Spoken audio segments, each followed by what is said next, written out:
Bojaxhiu erdhi në shtëpi dhe ma futi të gjithin brenda. Drita e vonës së prillit derdhej në dhomën e pikturuar të freskët, duke I dhënë hije të holl mureve të cilësisë të lëvizshme të gjallë. Era mbante erët e mia të njohura të gëlqeres, llaçit dhe turbentinës. Për Klarën, këto era ishin aroma e rinovuar të fillimeve të reja. Pas ndarjes, blerja e këtij apartamenti të vogël dhe I vjetër ishte akti më I guximshëm I saj. Dhe tani duke I dhënë atij ngjyrën me duart e saj, ajo ndiej se po kthente faqen e një kapitulli. Vllai I saj Marku ishte ai që e reklamonte Bojaxhiun. Agimi ishte më I miri në qytet, kishte thënë. E ndërgjegjshme, e qetë dhe e përfundon punën brenda afatit dhe ka një çmim të mirë. Kur dera u hap në mëngjesin e parë të punës, Klara nuk ishte sigur se çfarë të priste, por nuk ishte as ajo që imagjinonte. Agimi nuk ishte një burr I madh, I zhurmshëm, me rroba të përlyera me bojë. Ai ishte I lartë dhe I hollë, me shpatulla të gjera që zum pothuajse tër kornizën e derës. Veshjet e tij të thjeshta, një parzmore dhe një bluzë zezë ishte të pastra. Duart e tij, Klara vuri re menjëherë ishin të mëdha, me gishta të gjatë dhe nyje të theksuara, por pastruese me kujdes. Sytë e tij ishin me ngjyrë të çuditshme hiri, si deti para një stuhie, dhe ata e studyan atë me një intensitet të qetë që e bëri të ndihej I shprehur deri në këmbë. Jo si një klient, por si një subjekt. Klara, tha ajo, duke shtyr dorën. Shtrëngimi I dorës ishte I fortë dhe I shkurtër, lëkura e tij e ashpër kundër pëllëmës së saj të lëmuar. Agimi u përgjigj ai me një ton të thellë dhe më të butë se sa priste. Do të filloj me dhomën e gjumit. Puna filloi. Klara u përpoq të përqendrohej në punën e saj në laptop, duke punuar nga tavolina e kuzhinës, por tingujt nga dhoma tjetër ishin një magnet I vazhdueshëm. Zhurma e furshës që rrëshqiste mbi suva, ujërat e lehtë që spërkateshin në kova, hapat e tij të qetë të qëndrueshëm dysheme. Disa herë, kur dilte për të marrë një gotë ujë, ajo e shihte atë në punë. Lëvizjet e tij ishin ekonomike, të sakta, plotësisht të përqendruara. Ai bënte punën e tij dukej si një formë meditimi, një ritual I përkushtuar. Javën e dytë, kur filloi në dhomën e ndënjes, gjërat ndryshuan pak. Hapësira ishte më e madhe dhe Klara nuk mundi të shmangte praninë e tij. Era e turbentinës dhe e bojës së freskët, e cila më parë I dukej thjesht e re, tani dukej shumë personale, si era e lëkurës së tij të nxehtë, përzier me diçka të kripur dhe të pastër. Ajo filloi të vinte re detaje, mënyrën se si muskujt e krahut të tij tërhiqeshin kur lëvizte furçën me harresa të gjata dhe të besueshme. Pikat e djersës në kurrizin e bluzës së tij kur ai shtrihej për të arritur një cep. Mënyrën se si buzët e tij të holla lëviznin pak duke përshpëritur diçka për vetë ndërsa përqendrohej. Një pasdite, ndërsa ajo po përpiqej të lexonte të njëjtën faqe 3 herë, zëri I tij e trembi.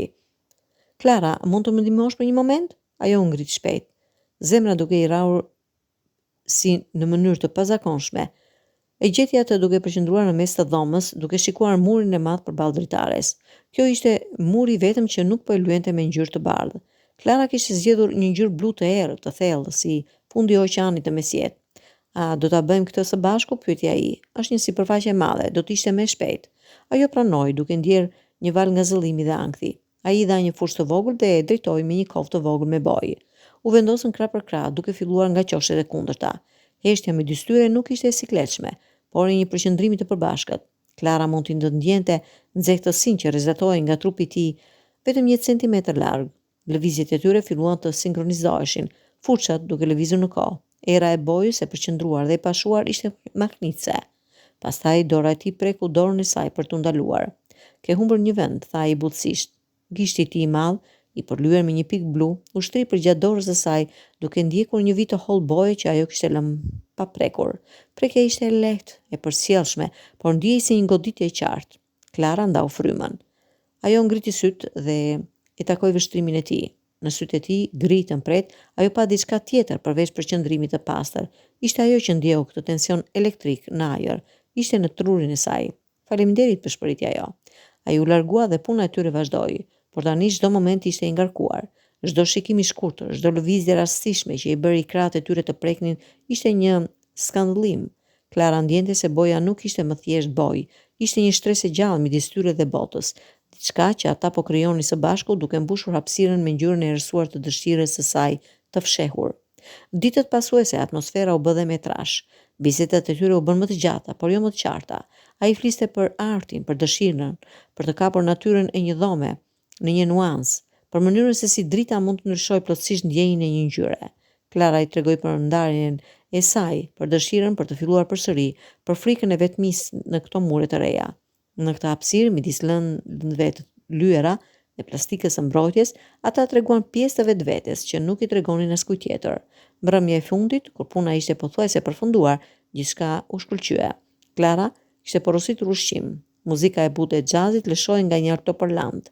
Ajri ishte i ngopur, me parfumin e përzier të bojës së thatë dhe ushqimit të nxehtë. Ajo ishte e ulur në dysheme, mbështetur në divan, ndërsa Agimi ishte ulur në një karrige të ulët. Duart e tij, duke pushuar, ishin mbi gjunjë. Pothuajse mbaroi, tha Klara, duke ndjerë një pikëllim të çuditshëm. Do të më mungoj kauzi. Agimi e shikoi atë me një vështrim të përqendruar. Shtëpia është e bukur. Ti e ke bërë atë të ndihet si shtëpi. Nuk ka më shumë për të bërë këtu. Fjala këtu qëndroi në ajër. Klara ndjeu një guxim të menjëhershëm dhe të pashpresë. A ka ndonjë vend tjetër që ka nevojë për bojë? Pyeti ajo. Zëri i saj pas ishte i dridhur. Në jetën tënde. Ishte që ndoqi ishte plotësisht e ndryshme nga të tjerat, ishte e rëndë, e plotë, e ngarkuar me diçka që së fundmi kishte dalë në sipërfaqe. Agimi u ngrit ngadalë. Ai eci deri tek ajo, jo si një punëtor, por si një mashkull që kishte arritur në fund të një udhëtimi të gjatë, ul në dysheme pranë saj. Kokat e tyre qëndruan të njëjtën në një lartësi. Çdo dhomë ka mbylur këto 2 javë, tha ai, dhe zëri i tij ishte një pëshpërim e thellë. E ka mbylur me ty në mendje. E kam lyer me dëshirën për të prekur jo vetëm muret. Klara nuk mundi të fryente. Ajo ngriti një dorë dhe me një kujdes të pabesueshëm vuri majën e gishtit në bullët e saj. E ke bojën këtu, tha ai. Pastaj ai e preku në ballë duke lënë një shenjë të vogël blu. Edhe këtu, pastaj gishti i tij rëshqiti poshtë qafës së saj, duke lënë një vit të lehtë të freskët. E gjithë që ti e përlyer me këtë vend, me këtë fillim, Klara u përul. Edhe ti, përshpëriti ajo. A je i lyer me të? Në vend të një përgjigje me fjalë, ai solli duart në fytyrë. Pëllëmët e tij të ashpra të përlyera plotësisht me një hije të errët blu përshtaton përsosmërisht në faqet e saj. Era e turpentinës dhe mishit të tij ishte e padurueshme dhe etur. Pastaj ai e puthi. Ishte një puthje e bojës dhe premtimi, e turpentinës dhe e shpresës. Kur u tërhoqën të dy, kishin shenja blu në fytyrë, në duar, në rroba. Ajo pa që kishte lënë gjurmët e duarve të saj të vogla në krahun e tij, sikur ta kishte shënuar atë si të sajin. Atë natë Bojaxhiu nuk u largua, dhe kur drita e parë e mëngjesit të nesërmen u derdh përmes dritarëve të pastruara mirë, duke zbuluar ngjyrat e reja të shtëpisë, Klara ndjeu se një fillim tjetër, i papritur dhe i plot, kishte lënë gjurmët e tij të errta dhe të bukura në të. Nuk ishte më Bojaxhiu dhe klientja, ishin 2 njerëz që kishin gjetur njëri tjetrin në shtresën e një ngjyre të re, duke zbuluar se disa prej tyre më të bukur janë ato që ne i aplikojmë vetë, me dorë, me dëshirë, me kohë.